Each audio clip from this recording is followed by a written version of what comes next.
All right, so hello everyone. Welcome to our second interview in the Tribe Talk interview series. Today we have Gaby Dabrowski. She is the number 7 doubles player in the world right now. She's won 2 Grand Slam mixed doubles crowns. She's an Olympian.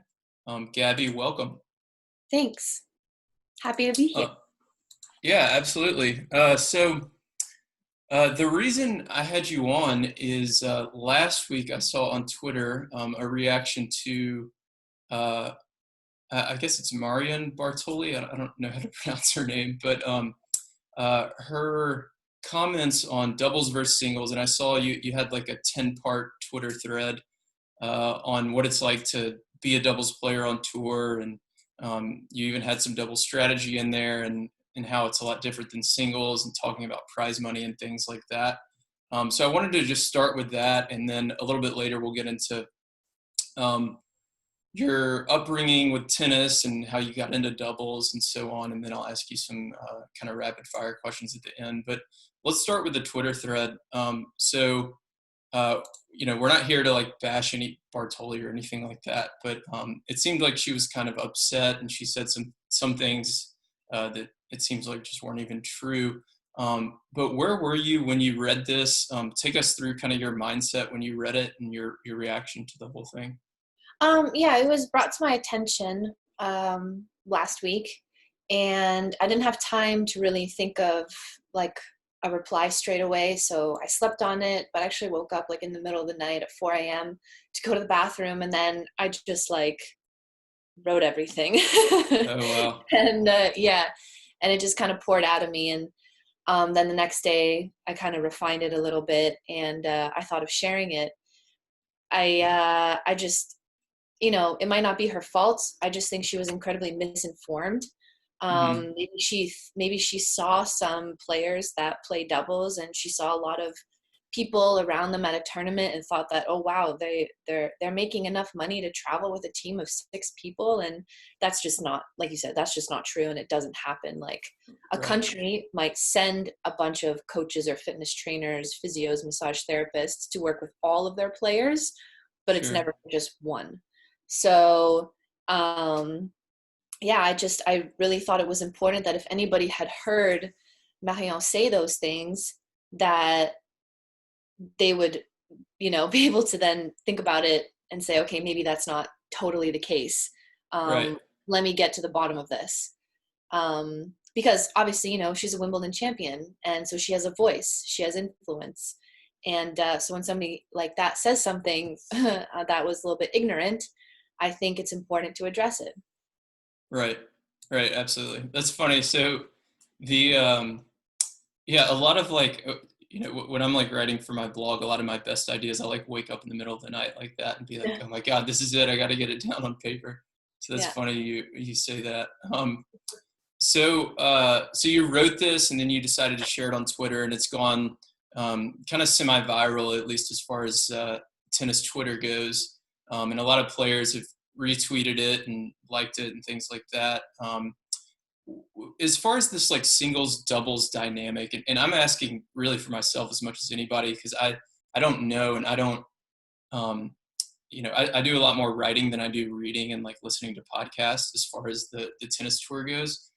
What is the vibe on tour as far as like singles versus doubles and pay, and like you mentioned some things about singles players getting priority on practice courts and all this stuff.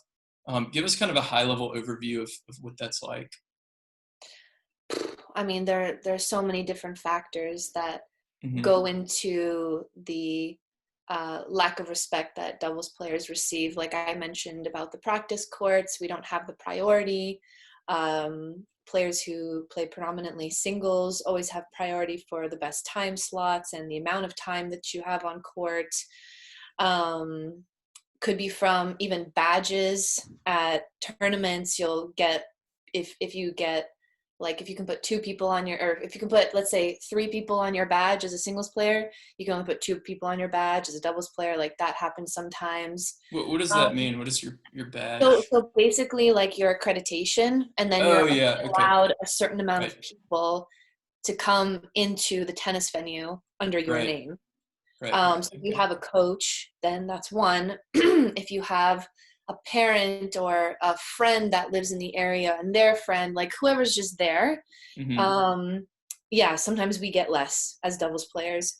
The only advantage in some slams is if you're a seeded doubles player, then you get one more. So it's sort of better. um, Yeah. yeah, so things like that. Obviously, the prize money discrepancy is massive. Hmm. But on the flip side, like I understand it in a way because, and these are the things that I'm fighting for, is for doubles to have more exposure, more promotion, how to achieve that. Obviously, like there's been a ton of even positive responses to what I wrote, kind of confirming for me that there is a big market for doubles that we're just not Hmm. tapping into. So even when you go in, even when the tour, the governing bodies go into their broadcasting deals, they're not really, doubles is not on their radar. They don't really care what they broadcast for doubles. Therefore, the tournament has no reason to show it on TV. They have no reason to put it on a bigger court that's televised. All these things play a Hmm. factor. And then, of course, how can you argue for more prize money when not a lot of people are watching you play, or you don't have airtime to even try to get some kind of following behind it? So yeah, there are a lot of sort of issues with that. And this year we had like sort of a general plan of how to try to increase doubles exposure and tell our stories to get to know us, because for me personally, once some people get to know me, they want to watch me. It doesn't matter what I'm playing, singles at a 25K or doubles finals of Wimbledon. They just want to watch me because they know me and they like me and they want to support me. But how are you supposed to get to know me if I'm never out anywhere? How is anybody supposed to get to know the doubles girls when their stories aren't being told? So, I mean, there's a Right. lot that goes into it. Yeah, it's a complex issue. Yeah. So it seems like there's the people running the tournaments, right? These, I guess, governing bodies, and they are focusing, and this might include like the TV deals and things like that, and they seem to focus mostly on the singles players. That's where most of the prize money goes. Which I, is I fair. think, And yeah, but as a result of that, it's kind of this like self-fulfilling prophecy. I don't know if that's the right way to phrase it, but it's like yeah. because they get all the exposure, they get the fans. Like I was in Australia a few months ago, and I loved it selfishly for myself because I could go to any doubles court and get a front row seat and Yeah. just sit there and watch, and it was amazing. Like I was watching some of the semi and quarterfinal matches, and I was just right there on top of the court. But I also like looked around, and I was sitting there on court 3 for one of the matches, and I was like, there's like 100 people here, and this is a quarterfinal match with like all top 20 players. Like this is unbelievable.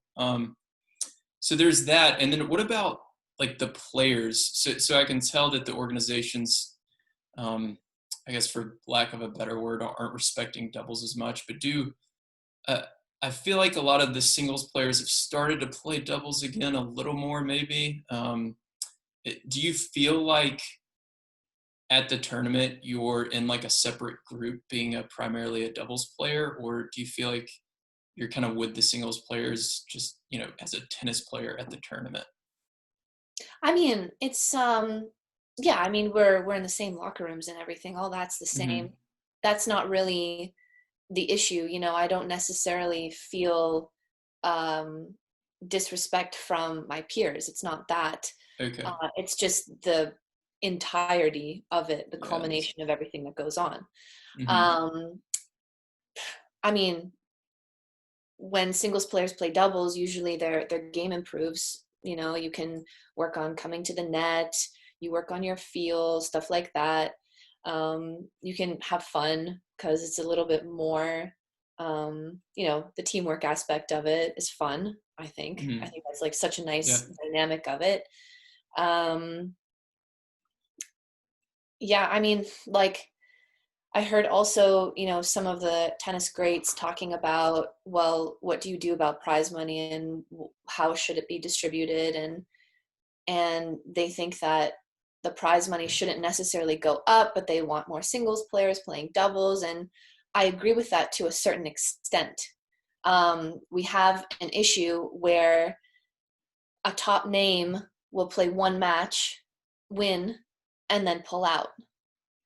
Right. And this happens a lot. And this is Mm-hmm. one of the things that us doubles players are fighting for, is like, if you've earned your spot, it's not a problem. Do what you want. You've played enough matches. We see that with all the teams, Strikova and Sue, Babos Mladenovic, Merton Sabalenka, on and on, right? Amazing singles players, but at the same time, amazing doubles players. But they've earned their place. They kicked everyone's ass, and they're there. Good for you. Right.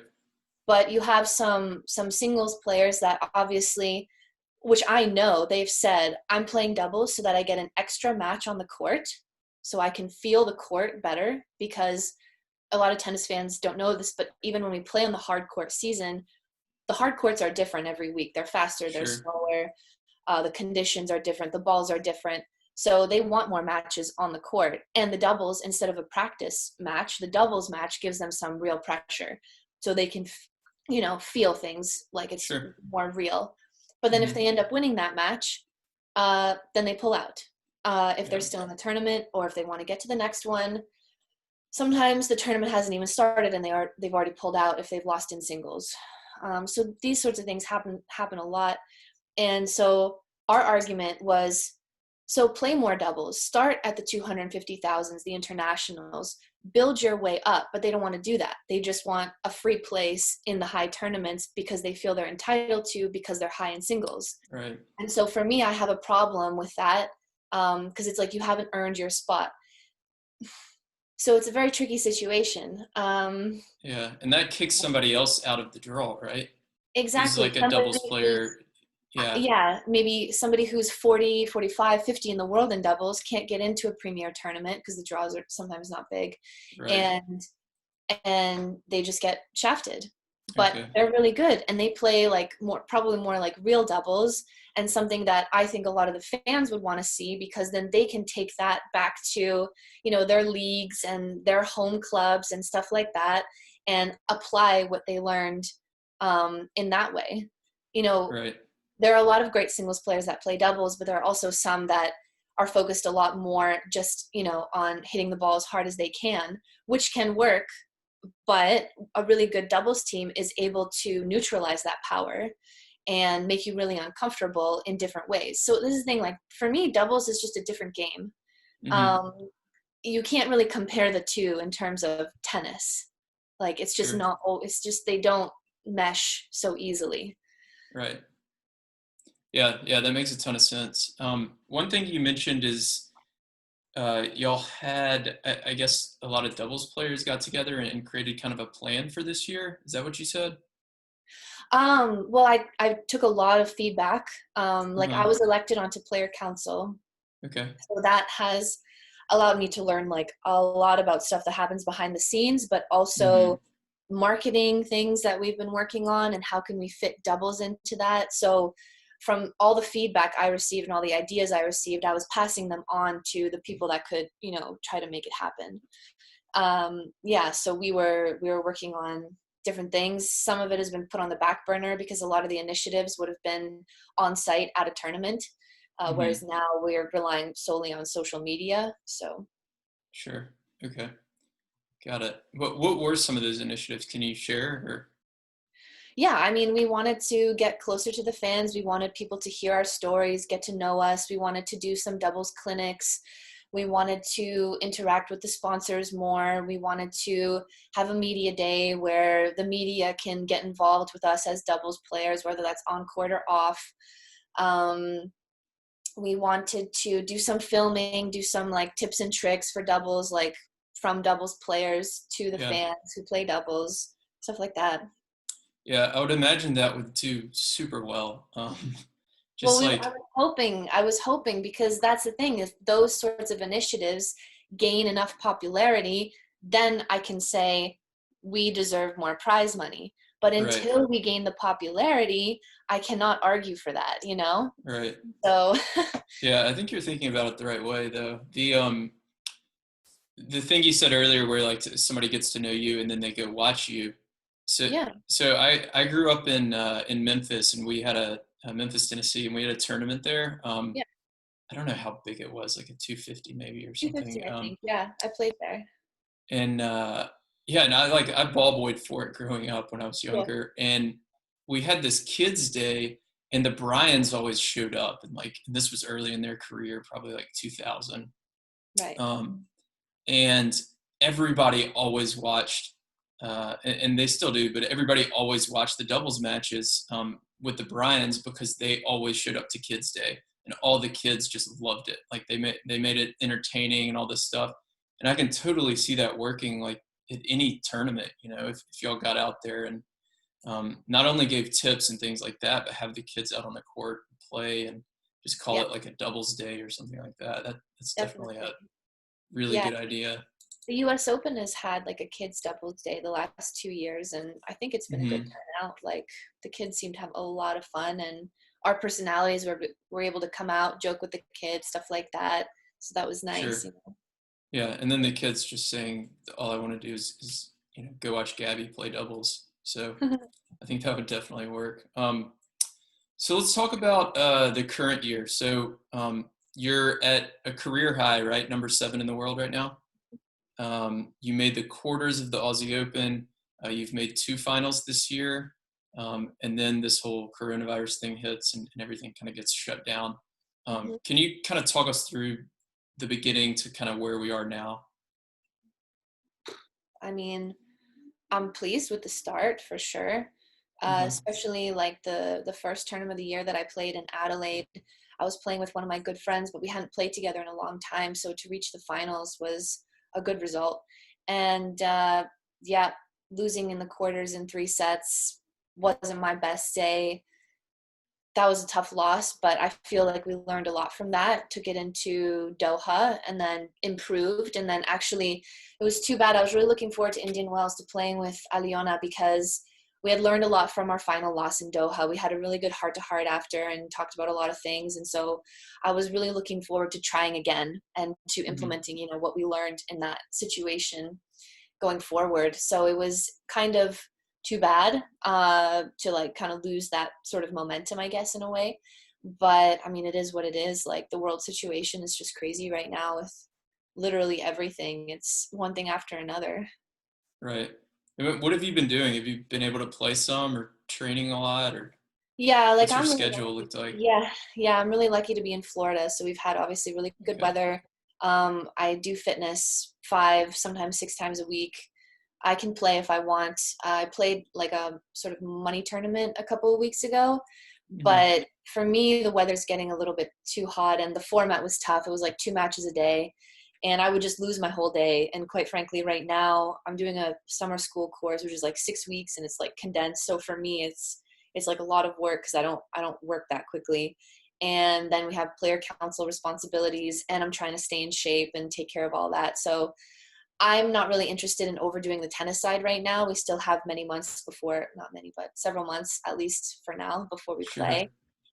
So I'm not really pushing the tennis side of it.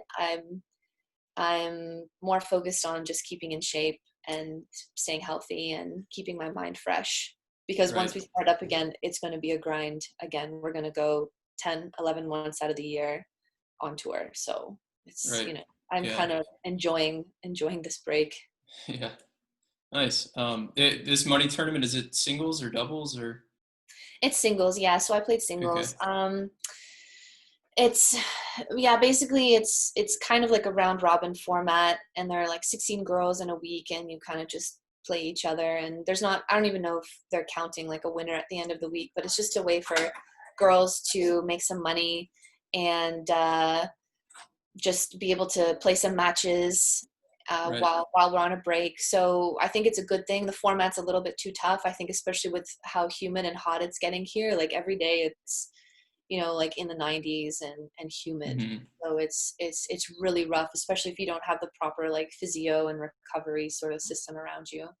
Right. Yeah. I'm in Austin, Texas, so it's been like the 90s here every day too, and I've tried to play a few times, and it's It's hard. I kind of It's quit. I so kind of give up dangerous. after about an hour. Yeah, yeah. um, cool. And then what, you said you're taking a course. Is this unrelated to tennis? Yeah, school. So I'm trying to Okay.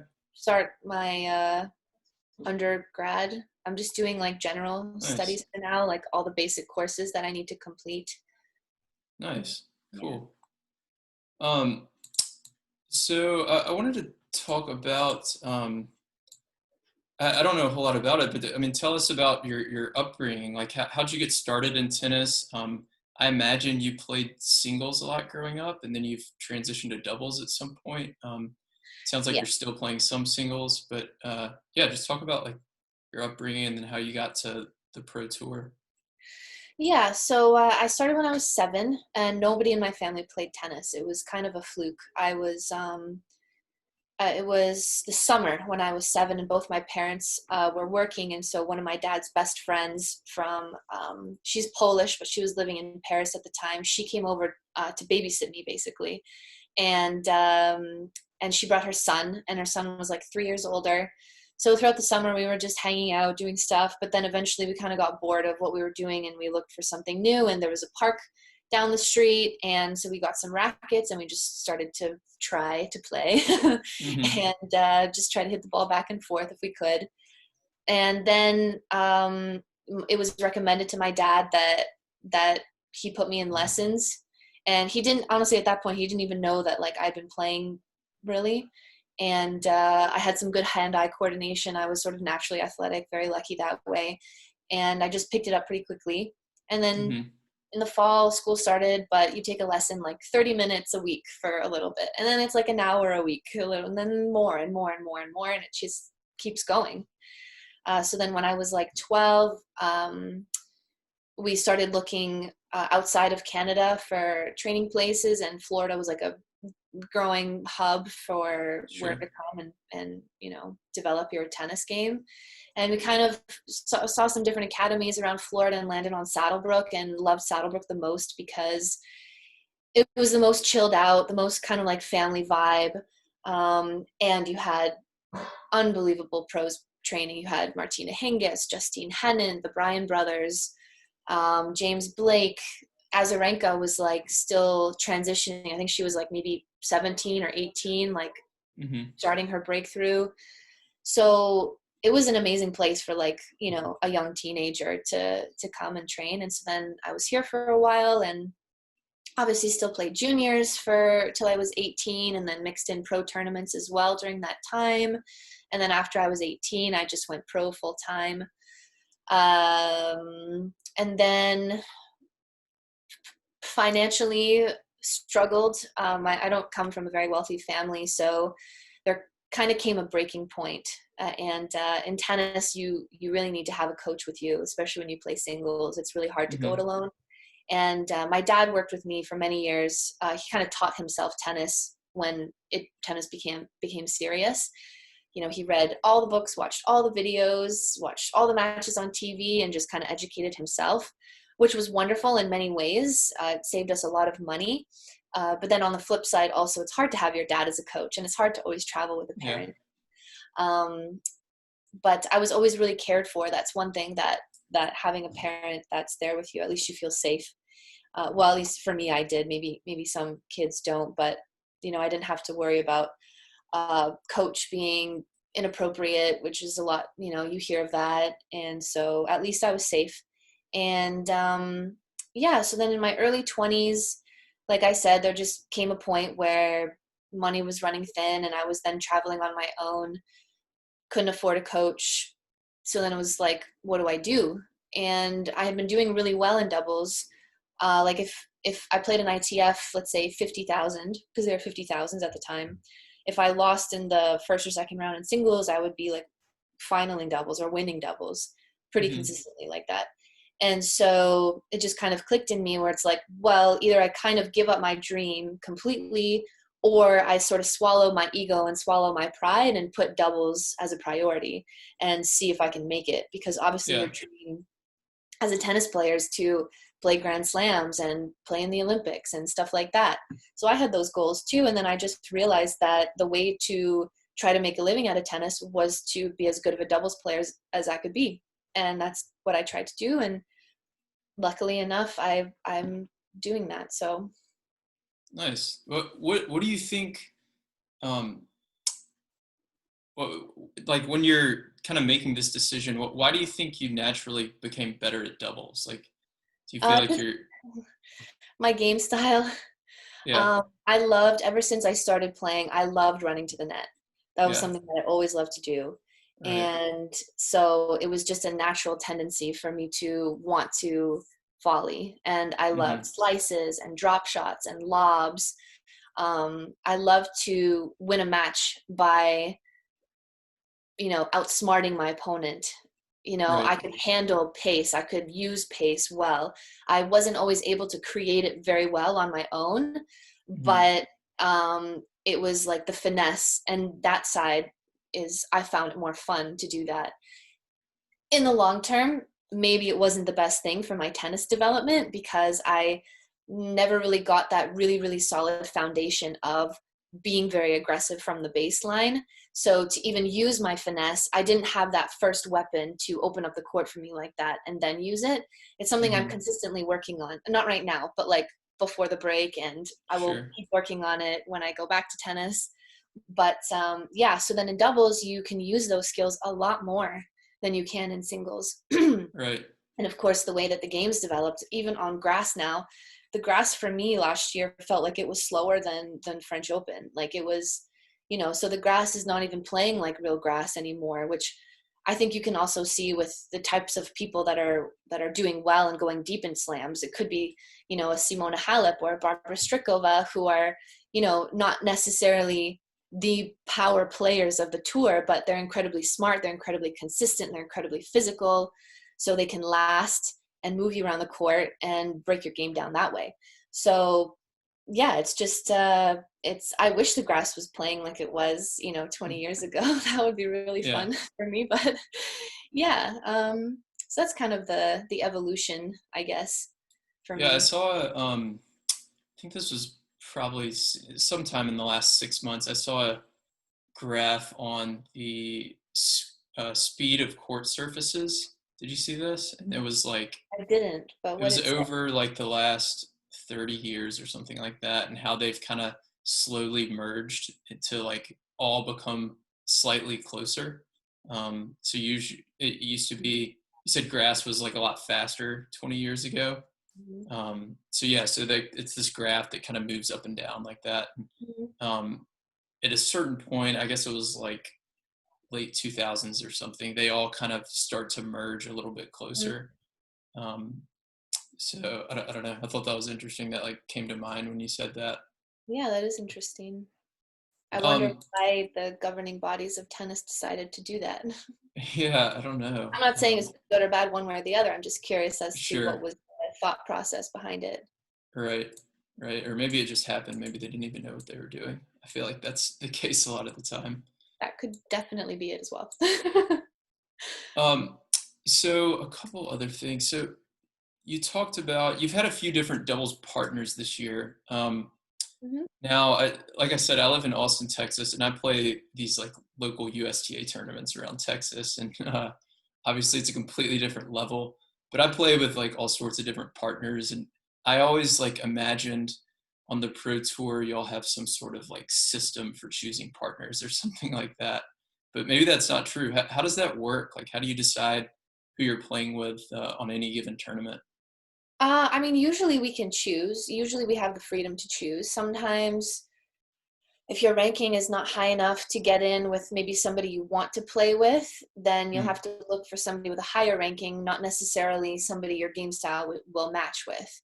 mm, Um, okay. Sometimes, not often, but sometimes like your tennis federation might say, oh, hey, going into like an Olympic year, we want you to play some tournaments with this person from, our country so that you can get ready for it. Sometimes that happens as well, but most of the Hmm. time we have the freedom to choose who we want. Got it. Okay. And you said, so this will be a good transition into like some strategy. You said finding somebody your game style will match up with. Yeah. What type of game matches up best with you? I guess if you're at the net a lot, maybe a power baseliner or something. Yeah. If like for someone like me and Aliona, when we're both clicking, I feel like that's the best combination because Hmm. she can set me up really well at the net, and I can make her um, power more effective by making the court feel smaller for the opponents, making Right. them change direction, maybe on the wrong shot, maybe making them go for too much, just basically making them uncomfortable and feeling like they don't have a lot of space to hit into. On my best day, that's what I feel I'm doing. There are times when I'm hesitant, not sure what to do. Maybe I'm lacking a little belief that day. Then it's not as effective. And same with Aliona. If she is able to volley at 50%, that can be good enough. But if she's struggling with her volleys on a certain day, then we're also like a little bit behind. So it just really depends. Like she will set me up with power, and then I will be able to finish off the point sooner than just having her rally cross court 10 times in a Sure. row trying to beat the person with pace. Like my job is to intercept a volley, is to fake, make somebody think where they're going to hit. On the flip side, I mean, I played with Shu Yifan for a few years, and we had some pretty good results as well. And we have sort of similar game styles in a way, like, we're both not the most powerful players, but we have good hands, we have good feel, we volley well. She was a lefty, so that would make, add a little element of like trickiness to it. So it Mhm. kind of all depends what you're comfortable with. And I also want to just point out that like at a high level, and I'm sure also at a recreational level, like men's doubles is different than women's doubles. There are certain, like in the men's doubles game, you'll have a lot of really fast points just because they can serve harder. So the Mhm. men's positioning will be different than what the women's positioning will be. So that's just, if like somebody's watching men's doubles and women's doubles, they'll notice discrepancies. And just because women don't have usually as big of a serve as a man, we'll get into more rallies, and the rallies will be a bit longer. Right. Um, so it just kind of all depends. Interesting.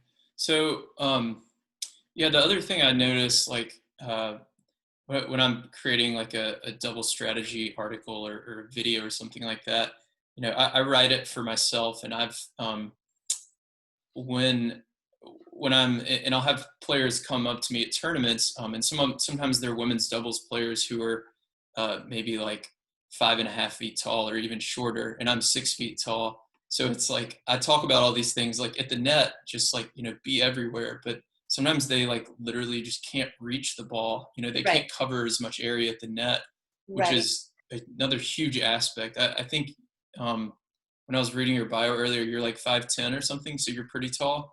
Yeah. But I'm sure that's a huge thing as well. Yeah, that definitely makes a difference too, for sure. And then you have to tailor the strategy to what the person is able to do, which Hmm. is easier if you're working one-on-one with them or with just a small group of people. But yeah, so I guess you need different strategies for all the different sort of heights and sizes and everything. Sure. So how do you game plan going into a given match? Do you work with your partner and focus mostly on your side of the net and say, hey, let's do these things?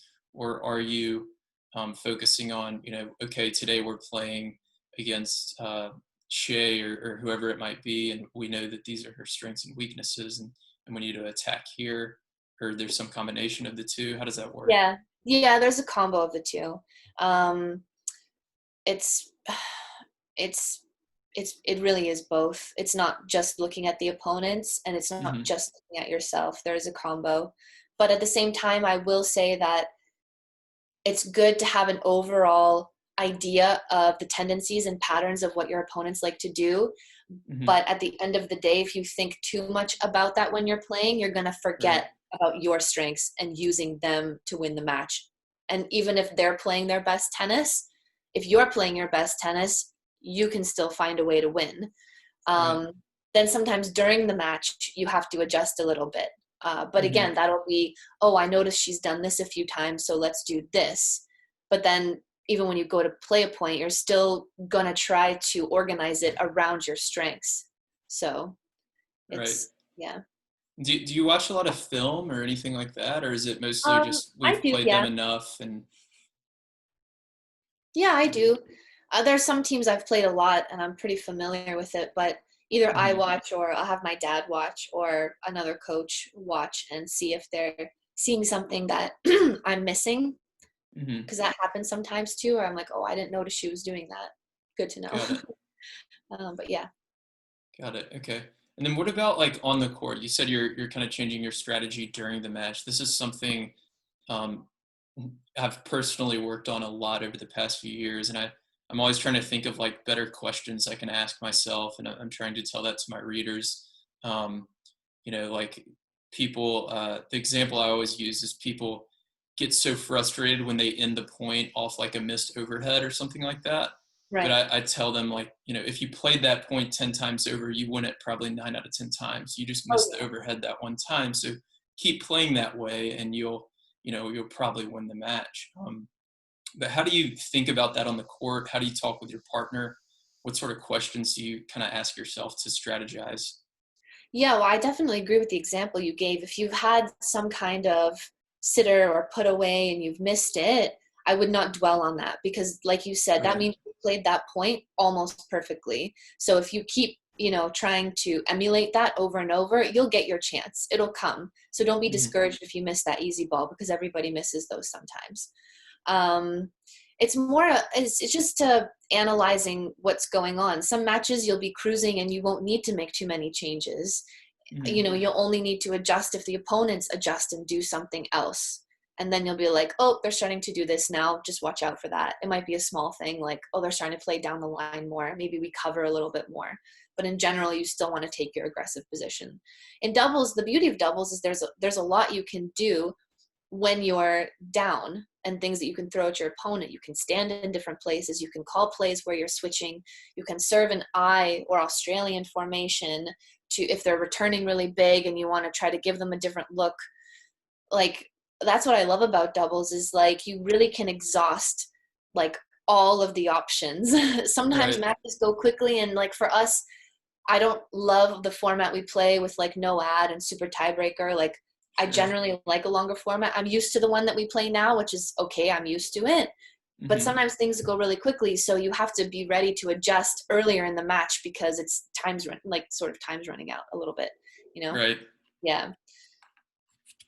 Um, so a couple other questions here. So what is your kind of go-to strategy as a doubles player? Like you said, you'll usually have something you go into a match with, focusing on yourself. Are you like it's just serve and volley and just take over the middle of the court, or um, Um, yes, it depends who I'm playing with and what they're also comfortable doing. Like I'm not gonna okay, tell like if I'm at the net and Aliona's at the net, I know I'm covering the middle, okay, like I'm not gonna say to her, look for the ball going through the middle because I know that as a predominantly singles player, she's not as just her eye is not trained to do that and she's not trained with her movements to be in a certain position to take that ball away to cut off hmm the angle. So you need to adjust it. But like when I was playing with my other partner, we knew who was getting what lob and when, the type of shot. If I was closing in, then she would stagger and take a like we both wouldn't be on top of the net. Let's put it that way. Someone was kind of always moving back and someone was always kind of moving forward. right, Um, and that's the beauty of playing with somebody who does play doubles for a living is because they understand those positions. But for me, I mean, I do love to be at the net and come forward. I wouldn't say I serve and volley and like a lot. It's something hmm that I'm working on because I always found that when I'm serving and volleying, sometimes I struggle getting into like the service line or just inside the service line fast enough to catch a ball that's high enough. I sometimes I right, serve and volley and I'm too slow out of the blocks and I can't make it that far in. And then I'm trying to hit a volley that's on my shoelaces, which is like you can do that sometimes, but all the best doubles players, you see somebody like Jamie Murray, I mean, he's getting so far in, therefore he's always hitting a volley at waist height, or a yeah, little above even. So that's actually one of my favorite drills to do is like a serve and volley drill and just pick up that first volley and see how close I can get in. Um, but I mean, in general, start out aggressive and go from there. Sometimes maybe you'll not make enough returns.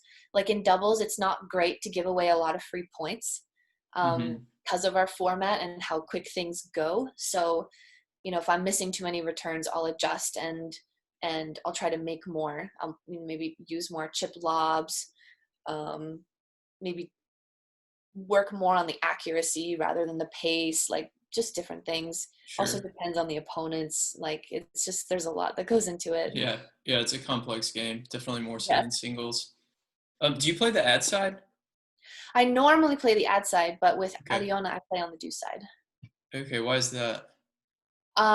She loves her backhand. I Okay. mean, I like my backhand too, but I mean, we might switch. I don't know. I've just I played on the ad side with almost everybody else, Hmm. but yeah. With the Also for her, left-handed player, you'll usually do the ad side just to keep forehands in the middle, or yeah, but it was also yeah, forehands in the middle, and also I think we both liked our backhand, so our backhand cross on a good day was very effective, sure. and yeah, I mean, it just depends. It doesn't Yeah. have to be the same for everybody. Right. But it's whatever you think is going to work. And then also you can switch after the first set. If it's not working, you can change sides, which is cool. Yeah. Yeah. Just curious. Yeah. I usually play the ad side as well, but Yeah. it's mostly because I like having a forehand volley in the middle. Yeah. Because I don't play enough tennis to have a really strong backhand volley, so Yeah. No, that's I try definitely, to like yeah. hide that as much as I can. No, that's actually a really good point. And that's one of the reasons I also loved playing doubles on the ad side for so long is because Hmm. I loved being able to move to my right at the net and stretch further and have that forehand volley, which was more, powerful. And I was Right. able to hit it off the court. With the backhand volley, it's not as easy to do that. Yeah, absolutely. Um, so before I get into these rapid fire questions, what can we do? So the audience is mostly club level players, probably 3-0 up to like 4 or 5. So they're not super competitive, but they play a lot of tennis. They love watching. What can we do to support doubles more? These are mostly doubles players that we're talking to here, and I totally agree. It's an untapped market, like you said. It's what most people play at the recreational level. So what can we do to support more? Well, I mean, if you want to try to get your voice heard, you can always write to the WTA, the ATP, the ITF, the slams. You write to those governing bodies, and then they start to listen if there's enough Hmm. people that are saying it. I think, like, I have people say it to me all the time, Right. but just coming from me as one person is not enough. Like, if doubles still is not getting enough exposure within the next year or so, like, probably we'll need to start some petitions or something like that, try to just gain awareness. I would also say not just write to the governing bodies, but also to broadcasters in your country, in your area, whatever it is. Like in Canada, it would be like TSN or Sportsnet, and say, hey, we want to see more doubles on TV. And the more messages like that they get when they go and negotiate new deals, and they can negotiate to have more doubles on TV. But right now, all the people in those sorts of positions of power don't think that doubles is that valuable. So they have no Right. reason to show it more. So we need to Hmm. show them that there's a reason. And then, the the sort of tennis economy will follow what the market wants, right? And I think also the more you start showing something, the more it can gain popularity, because a lot of people that are not tennis fans but just watch tennis, they watch what you tell them to watch in a way Yeah. too, Yeah. and so you have sort of two sides there: the tennis fan that knows who they want to watch and knows what they're watching for.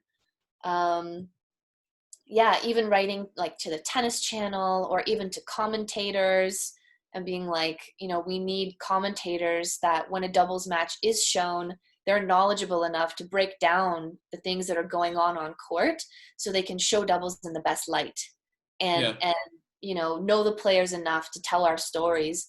Because I find there are times when commentators maybe aren't as knowledgeable about doubles, and it's a general sort of commentary, which is fine.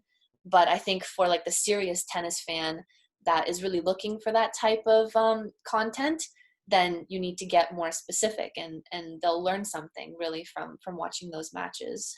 Right. Absolutely.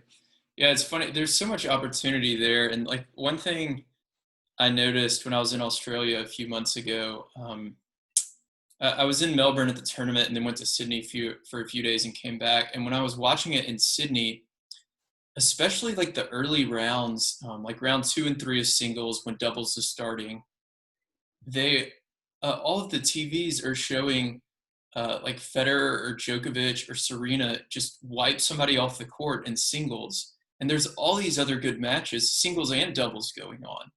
Yep. And I don't know what it would take to do this, but this idea I had was like how the NFL has this. I don't know if you've seen it, but they've got this red zone network Where you where can choose. yeah, so they you don't even choose. They like have somebody selecting all of the like big moments of the game. So like if a team is close inside the 20-yard line, they flip over automatically to that game. So you see Ah, like so if it's like, okay, we've got a tiebreaker over here on the doubles court, we're going to go over here and then get you back to that match. And yeah, you could watch like 10 or 12 matches at once, just kind of flipping back and forth. that's really interesting. um, I don't know anything about TV broadcasting, but I would love to see somebody implement something like that, Yeah, I think that's really cool. and make It's it show more doubles too.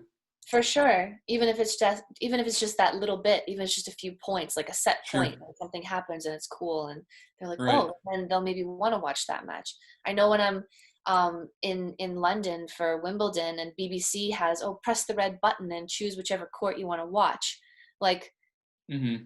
90% of the time, I'm watching not center court. I'm watching all Oh the yeah. outside courts, because Yeah. usually those are the people that I know. They're my friends, or I care about them, or I just, it could be like two players that are ranked 60, 70 in the world, and they're grinding in the third set or something like that. And Right. I'm like, It's wow, just a like better I would much match. rather watch that battle, because this match, like the win for them here is going to mean so much to them. Or if like a qualifier's qualified and it's their first round, and they're Yeah. not on center court. So Totally. I think that's an interesting concept too, but I like the red zone idea a lot. I'm going to bring it up. Yeah. Yeah. I think that I could do. I mean, I would definitely watch it. So, um, all right. So let's get into a couple of kind of rapid fire, quick questions here. So, what is your favorite tennis book? If you've read some tennis books. It's been a long time. I can tell you one book that I love now for sport. It's called Mm-hmm. Thinking Body, Dancing Mind. And it's about Mm-hmm. incorporating the Tao and Taoism into sport. So like every single chapter is about something different. It could be about failure, uh, success, persevere, like trying to persevere, Sure. fatigue. And it has all these different like mantras that you can do, and these different sort of mindfulness tools that you can implement when you're feeling all these things. So it's not a book that you need to read like beginning to end, beginning to end. It's like you can just pick a chapter and be like, oh, this applies to me right now. So it's not like a tennis specific book, but I've found it to be incredibly useful. Cool. Very cool. We'll link to that below. What is your favorite tournament Uh, to go Grand to? Slam, Grand Slam is the Australian Open, and Mm-hmm. other than that, there was this international in Båstad, Sweden, and then that's my favorite like WTA tournament, but they only have it as a 125 now. But that was amazing. Yeah. Okay. Who's your favorite doubles partner you've played with? Doubles partner that I've played with. I don't think I'm You don't have allowed to to. You answer don't have that. to answer that if it'll get you in Yeah, trouble. I don't want to make anybody feel bad or anything. Okay. No Um, worries. What is last question? What is a tennis related story that you've never told anyone? Take your Um, time. tennis related story that I've never told It anyone. can be from growing up at the academy, singles match, a Um, doubles match.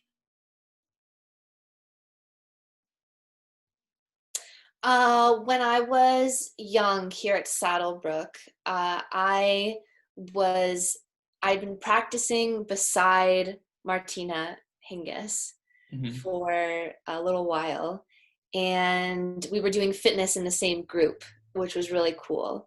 And then one day she asked if we could practice, and we had like a 3-hour practice, and it was amazing. And the Bryan brothers were on the other court, and they asked somebody, they asked somebody who then told my dad who was watching, or they asked my dad and then he told me, I can't remember.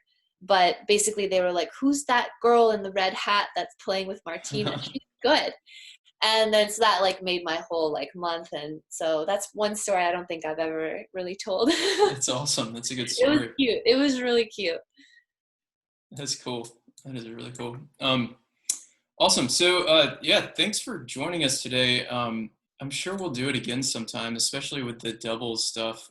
Absolutely, yeah. Like I said, the doubles audience, I'm still trying to grow, and we definitely want to help grow the sport and do whatever we can. So Yeah, thanks for another thing hopping I'd like on. to, no Yeah, problem. I'd actually like to know, you said like what can, fans do to help grow doubles, but also let us know like what do you want to see from content? Like what do you want as a fan as well, right. so that we know more. I was thinking of doing like a survey actually to try to get some feedback. Um, Sure. Yeah, but we can definitely do that. Yeah, if anybody's watching this, reach out to me and I'll get Gabby involved, and kind of forward on anything to her, so that we can kind of help out. great. Um, cool. Well, yeah, thanks again. Thanks everybody for watching. And we will see you in the next interview.